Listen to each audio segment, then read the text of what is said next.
عمران خان اس ملاقات کو خوش آئند ان کے لیے تو یہ ایک وہ کیا کہنا چاہیے بہت بڑی خوشخبری ہے. وہ تو خود تڑپتے رہے, وہ آپ کو یاد نہیں, آپ میں بھول گئی ہیں کہ ان کا رول وہ پاکستان کی پولیٹیکل فورسز سے نہیں, بات یہ کہ انہیں پتہ ہے کہ انہیں یقین ہے کہ راستہ وہیں سے نکلے گا. ان کا راستہ وہاں سے نکلا تھا, پوری قوم نے دیکھا, باقی پارٹیز آتی رہیں جاتی رہی گرتی رہی, تو بات یہ کہ ان کا راستہ خالصتاً وہاں سے نکلا تھا, اور اب بھی وہ وہی راستہ دیکھ رہے ہیں. جہاں تک مذاکراتی عمل کی بات ہے, یہ بات میں آپ کو بتاؤں کہ جی اس میں آپ دیکھیں کہ وہ مسلسل ایک ایک کر کے اپنا مطالبہ چھوڑتے چلے گئے. وہ سگنل کی بات میں اس لیے کہہ رہا ہوں کہ پہلے انہوں نے انتخابات کی بات چھوڑ دی, جو انہوں نے کہا تھا کہ انتخابات تو شفاف ہی نہیں تھے. پھر انہوں نے 26ویں آئینی ترمیم والا مسئلہ چھوڑ دیا. پھر انہوں نے عمران خان کی رہائی کا مطالبہ چھوڑ دیا. اس کا مطلب کوئی چیز پیچھے چل رہی تھی. انہیں کہا گیا تھا کہ تسی بیٹھے رہنا ہے اور یہی گل کرتے رہنا ہے, اور اب بھی آپ دیکھ لیں وہ یہی باتیں کرتے نظر آ رہے. ہاں البتہ رانا ثناء اللہ خان صاحب کی پریس کانفرنس کا جو حوالہ دیا ہے, رانا صاحب حکومتی پارٹی میں مذاکرات کے حامی تھے. وہ مذاکراتی عمل کا تسلسل چاہ رہے تھے. اور کل ہونے والی اس ڈیولپمنٹ کے بعد جو جیل کے اندر سے گفتگو ہوئی ہے, رانا صاحب اور عرفان صدیقی صاحب نے پریس کانفرنس کی ہے, اور رانا صاحب وہاں پر ڈومینیٹ کر رہے تھے. رانا صاحب نے وہ جواب جو 7 دن کے بعد دینا ہے انہوں نے کل ہی دے دیا. اور آپ کو یاد ہے میں یہاں پر مسلسل کہہ رہا تھا کہ یہ کمیشن نہیں بنیں گے. تو پھر 7 روز بعد کیا ہوگا؟ پھر مذاکرات 7 روز کے بعد وہ اس کا جواب دے دیں گے جو انہوں نے رانا صاحب نے کل دے دیا. انہوں نے کہا سارے معاملات اگر کمیشن نہیں بنتا تو مذاکرات ختم. بھائی یہ کمیشن کن کے ہیں, کن کے لیے ہیں, تو اس سے بھی ہٹ جائیں گے. لے میں آج آپ کو ایک نئی بات بتا دیتا ہوں کہ یہ پی ٹی آئی کمیشن سے بھی ہٹ جائے گی. یہ اصل میں جہاں جو چاہ رہے ہیں نا اس طرف چل پڑے ہیں, وہ سب کچھ بھول جائیں گے. انہیں پتہ ہے کہ وہاں سے سارا کچھ مل رہا ہے, اس لیے کہ سب کی اپنی اپنی تاریخ ہے. تو آپ کہہ رہے ہیں کہ مذاکرات چلتے رہیں گے اور کمیشن بھی نہیں بنے گا؟ میں نے تو دیکھیں, میں تو ابھی بھی کہہ رہا ہوں, آپ کو میں نئی خبر دے رہا ہوں کہ جن سے جو کمیشن پہ لڑ رہے ہیں اس کمیشن سے پی ٹی آئی بھی پیچھے ہٹ جائے گی. آپ دیکھیں وقت آئے گا, اس لیے کہ کوئی یہ ملک کے مفاد میں کر رہا ہے یا قوم کے مفاد میں کر رہا ہے یا پاکستان کے ایشوز ان کے سامنے صرف اپنے اقتدار کا راستہ ہے. اور یہ تاریخ عمران خان صاحب کی تاریخ ہی نہیں ہے, سب کی تاریخ ہی یہ ہے. آپ اٹھا کے دیکھ لیں, تاریخ اس کی گواہ ہے. ٹھیک ہے, تو آپ کہہ رہے ہیں انہیں لگتا ہے کہ راستہ وہیں سے نکلے گا. تو اگر راستہ وہیں سے نکل رہا ہے, کتنے امکانات ہیں ڈاکٹر صاحب کہ راستہ وہیں سے نکل رہا ہے؟ جو تیسرا دور ہوا کتنا نتیجہ خیز رہا, 7 دنوں کے بعد کیا ہونے والا ہے, اور اس ہفتے جو ڈیولپمنٹ ہوئی ہے, ایک ان ایکسپیکٹڈ ملاقات ہوئی ہے, اس کو آپ کس طرح سے دیکھ رہے ہیں؟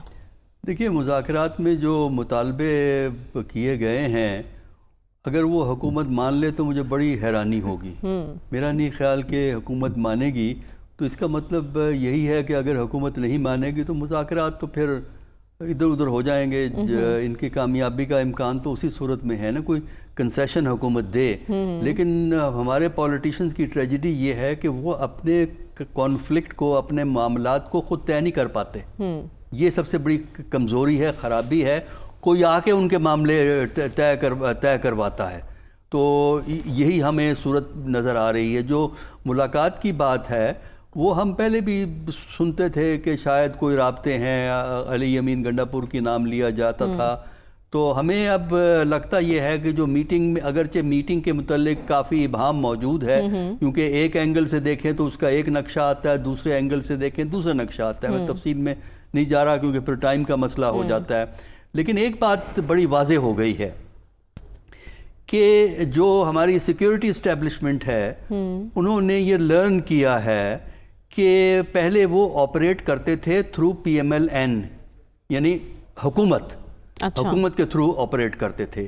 لیکن اور حکومت کے بیانات, حکومت کی پریس کانفرنسز, حکومت کے اشتہارات جو بڑے بڑے ہم دیکھتے ہیں اخباروں میں بھی اور ٹی وی کے اوپر بھی اپنی کارکردگی کے بارے میں, ان سب باتوں کے باوجود یہ ریئلائزیشن ہے کہ کام صحیح نہیں چل رہا. لہٰذا سیکیورٹی اسٹیبلشمنٹ نے صرف اتنا کیا ہے کہ اپنے آپشنز کو بڑھایا ہے. یعنی وہ اب صرف ایک راستے سے نہیں دیکھ رہے. پہلے وہ دیکھ رہے تھے حکومت کے راستے سے, اب وہ براہ راست سیاسی قوتوں سے بھی تھوڑے سے تعلقات کو بہتر رکھیں گے اور دوسری سیاسی قوتوں سے, تاکہ ان کی ڈپینڈنس ایک ایسی حکومت پہ نہ ہو, ایسے عناصر پہ نہ ہو جن کی کارکردگی کے بارے میں کوشچن موجود ہیں. دوسرا یہ ہے کہ یہ اوپن کرنا اس لیے بھی ضروری ہے کہ میرے خیال میں پاکستان پہ خاص کر آج کے فیصلے کے بعد جو عدالت کا فیصلہ ہے، بین الاقوامی ڈپلومیٹک پریشر پاکستان پہ بڑھے گا۔ آج کے فیصلے میں ہم بات کریں گے، لیکن پہلے تو میں ملاقات سے متعلق آپ سے جاننا چاہتی ہوں، حکومت کے لیے پریشان ہونے کی ضرورت ہے اس ملاقات کے بعد؟ دیکھیے، حکومت کے لیے پریشان ہونے کی ضرورت وہ اس لیے ہے، جو میں نے آپ سے ابھی بات کی ہے، کہ سیکیورٹی اسٹیبلشمنٹ نے اپنے آپشنز کو بڑھایا ہے۔ پہلے سیکیورٹی اسٹیبلشمنٹ اور گورنمنٹ دونوں ہی مل کے کام کر رہے تھے، لیکن چونکہ گورنمنٹ کی جو پرفارمنس عام آدمی کے لیول، دیکھیے عام آدمی کے لیول پہ جو عدم وابستگی کا رجحان ہے، جو عام لیول پہ ناراضگی کا رجحان ہے، اس کی وجہ سے یہ احساس ڈیولپ ہوا کہ اگر ایک ہی کشتی میں کے ساتھ ہم منسلک رہے، ایک ہی کشتی میں بیٹھے رہے تو بات نہیں بنے گی۔ ان کو اپنا انیشیٹو استعمال کرنا ہے، اور یہ انیشیٹو کا استعمال ہے کہ پولیٹیکل فورسز سے براہ راست کانٹیکٹ ہوئے ہیں، اور اس کا مطلب یہ ہے کہ اب ضروری نہیں ہے کہ گورنمنٹ کی جو پریولیج پوزیشن پہلے تھی وہ اب وہی پریولیج پوزیشن قائم رہے، اور اس کو زیادہ کمپیٹ کرنا پڑے گا، اس لیے گورنمنٹ پریشان ہے۔ تو اب حکومت کیا کرے گی؟ دیکھیے، حکومت کے لیے بہترین راستہ تو یہی ہے کہ وہ کوئی پولیٹیکل اکوموڈیشن پولیٹیکل فورسز کے ساتھ کر لیں، لیکن پرابلم اس کی یہ ہے کہ اگر عمران خان کو وہ کھلا چھوڑ دیتے ہیں تو ان کے لیے پولیٹیکل کرائسس کھڑا ہو جاتا ہے۔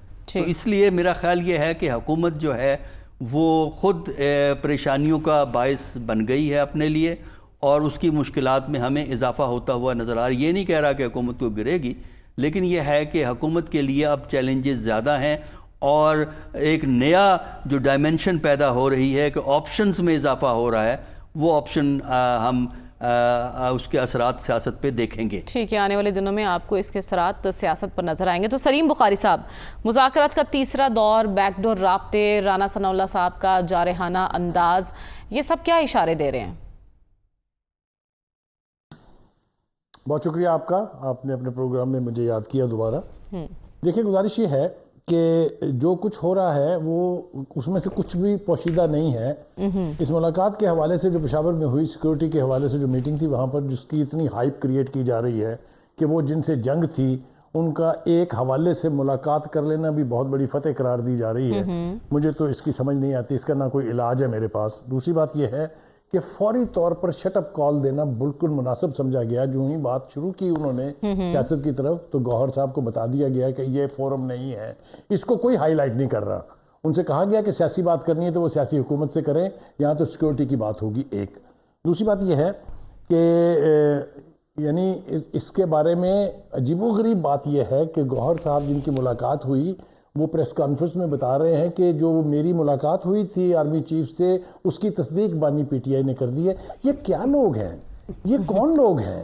مجھے اس کی ذرا وضاحت کوئی دے گا کہ ایک شخص جو خود ملا ہے وہ کہہ رہا ہے کہ میری ملاقات کی تصدیق جو ہے وہ بانی پی ٹی آئی نے جیل میں بیٹھ کے کر دی ہے۔ تو بہرحال جیسے بھی وہ مطلب نکالنا چاہیں اس کے، وہ نکال سکتے ہیں۔ لیکن ایک اور پوائنٹ بھی ہے بخاری صاحب کہ ایک طرف ہم نے دیکھا گزشتہ ہفتے سوشل میڈیا اکاؤنٹ تھا بانی پی ٹی آئی کا، وہاں براہ راست تنقید کی گئی، اور اب انہی شخصیت سے جب ملاقات کی تو اس کو خوش آئند قرار دیا جا رہا ہے اور شادیانے بجا رہی ہے پی ٹی آئی۔ یہ کیا مائنڈ سیٹ ہے؟ میں نے کہا ہے نا کہ اس مائنڈ سیٹ کا کوئی علاج اس لیے نہیں ہے کہ ایک تو اس پارٹی کے سپوکس پرسن نہیں گنے جا سکتے کہ کتنے ہیں، کون لیجیٹیمیٹ سپوکس پرسن ہے اور کون نہیں ہے۔ ایک تیسرا ایلیمنٹ بھی اس میں ہے، وہ سوشل میڈیا کے جتنے بھی ہینڈلرز ہیں وہ بھی پارٹی کے سپوکس پرسن ہیں۔ اس پی ٹی آئی کے بانی کی اس کنٹروورشل ٹویٹ کے بعد کس طریقے سے اس کو گایا گیا تھا سوشل میڈیا کے اوپر، وہ بھی ہمیں یاد رکھنا چاہیے۔ دوسری بات یہ ہے کہ اگر یہ ملاقات اسی نوعیت کی ہوتی جس طرح کا رنگ دیا جا رہا ہے اس کو، تو وہ پھر پشاور میں بیٹھ کے اعلان میٹنگیں نہیں ہوتی۔ وہ میٹنگیں پوشیدہ ہوتی ہیں، خفیہ ہوتی ہیں، خفیہ مقام پر ہوتی ہیں، کبھی اس کے بارے میں گفتگو باہر نہیں نکلتی ہے۔ تو اب ہمیں نئے سبق سیکھنے پڑ رہے ہیں کہ جناب ایک بڑی یعنی اسٹیبلشمنٹ سے، اور وہ بھی ملٹری اسٹیبلشمنٹ سے گفتگو ہو گئی، اور اس کے لیے چوک میں بیٹھ کے انہوں نے۔ تو آپ کو لگتا ہے ابھی حکومت کی باسکٹ میں ہی ہے سب کچھ دینے کے لیے؟ دیکھیے، میں آپ کو عرض کروں، اگر تو اس مذاکرات کو مذاکرات کے طور پر لیا جائے گا تب تو اس میں سے شاید کوئی نتیجہ نکل سکتا ہے، اگر نکلنا ہے تو۔ لیکن اس کو بھی جس طریقے سے پروجیکٹ کیا جا رہا ہے، عمر ایوب صاحب لکھ کر جو مطالبات دیتے ہیں اس میں کہیں بانی پی ٹی آئی کی رہائی نہیں ہے۔ حامد رضا صاحب ایک پریس کانفرنس کر کے کہتے ہیں اسیران سے تو مراد ہی صرف بانی پی ٹی آئی ہیں۔ وہ میں کس کا اعتبار کروں، کس کی بات میں مانوں؟ تو یہ اس قسم کا جو ڈیلیما ہے یہ ہمارے سامنے ہے۔ دوسری بات یہ ہے کہ اگر تو معاملات طے کرنے ہیں اور طے کرنا چاہتے ہیں تو پھر ان کو اسی سیاسی راستے کو اختیار کرنا پڑے گا جس کو کل تک یہ چور ڈاکو اور کہتے تھے ان سے بات کرنے سے بہتر ہے خودکشی کر لوں، انہی کے ساتھ بیٹھے ہوئے ہیں اب۔ تو مطلب کہنے کیا ہے کہ جو بات آپ کو سوٹ کر جائے وہ ٹھیک ہے۔ اب اگر آپ چاہیں تو میں کامنٹ کر دیتا ہوں جو آج کا فیصلہ ہے یا اپنے اگلے سوال کا انتظار کرتا ہوں۔ میں اس پر آپ سے آگے جانوں گی، لیکن میں آپ سے جاننا چاہتی ہوں کہ پی ٹی آئی کی امیدیں پس پردہ ہی ہیں یا پھر حکومت سے امیدیں وابستہ کی ہوئی انہوں نے؟ دیکھیے، امیدیں وابستہ کرنے پر ایک تو کوئی قدغن نہیں ہے، کوئی پابندی نہیں ہے۔ ٹرمپ کے الیکشن سے لے کے ٹرمپ کے حلف اٹھانے تک جتنی امیدیں وابستہ تھی وہ ایک ایک کر کے جس طرح دم توڑ رہی ہیں ہم سب کے سامنے ہیں۔ پہلی بات تو یہ کہ ایک انقلابی پارٹی کا لیڈر جو ایبسولوٹلی ناٹ کہہ کے شہرت حاصل کر چکا ہو اور بتایا گیا ہو پوری قوم کو کہ اس سے بہادر لیڈر پاکستان کی تاریخ میں نہ پہلے پیدا ہوا اور نہ شاید آئندہ کبھی پیدا ہوگا، وہ اگر اس ایبسولوٹلی ناٹ ملک کے نئے صدر کے منتخب ہونے پر یہ سمجھے کہ بس وہ حلف اٹھانے کے فوراً بعد وہاں سے اڑیں گے اور آ جائیں گے ڈیلا جیل میں اور ساتھ لے کے ان کو چلے جائیں گے، یہ ہوتا نہیں ہے، یہ پریکٹیکل نہیں ہے۔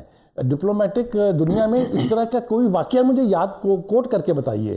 تو امیدیں باندھ لینے سے تو پر تو کوئی پابندی نہیں ہے۔ یہی حال پہلے اس جج سے بھی تھا اگر آپ کو یاد ہو، اور یہی حال اس مذاکرات سے بھی ہے۔ اب دیکھتے ہیں کہ یہ اونٹ کس کروٹ بیٹھتا ہے، دیکھنا ہے یہ اونٹ کس کروٹ بیٹھے گا۔ لیکن امتیاز گل صاحب، میں آپ سے جاننا چاہتی ہوں یہ جو اہم ملاقات ہوئی ہے جس کی تردید بھی کر دی گئی ہے سیکیورٹی ذرائع کی جانب سے بھی کہ اس میں سیاسی بات چیت سے منع فرما دیا گیا تھا فوراً، لیکن پی ٹی آئی اس کو کوئی اور رنگ دے رہی ہے۔ اس کے بعد اسلام آباد میں ہواؤں کی سمت کا تعین کرنا کتنا آسان ہے، کتنا مشکل ہے، اور مذاکرات کا اونٹ کس کروٹ بیٹھتا دکھائی دے رہا آپ کو؟ دیکھیں، میرا خیال ہے ہم سب بڑے پڑھے لکھے جہاں دیدہ لوگ موجود ہیں اس فورم میں، اور سب کو معلوم ہے کہ اس وقت یہاں پہ مختار کل پاکستان میں معاملات کا کون ہے، اور جب وہ اگر سیکیورٹی کے معاملے پہ وزیر اعلیٰ ہاؤس میں ایک میٹنگ کے لیے گئے تو یقیناً ان کو بتایا گیا ہوگا کہ اس میٹنگ میں کون کون آ رہا ہے۔ یعنی آپ کو معلوم ہے کہ آپ تو اپنی مرضی سے ایک قلم بھی اندر نہیں لے جا سکتے ایسی میٹنگ میں جہاں پہ فوج کے سربراہ آ رہے ہوں۔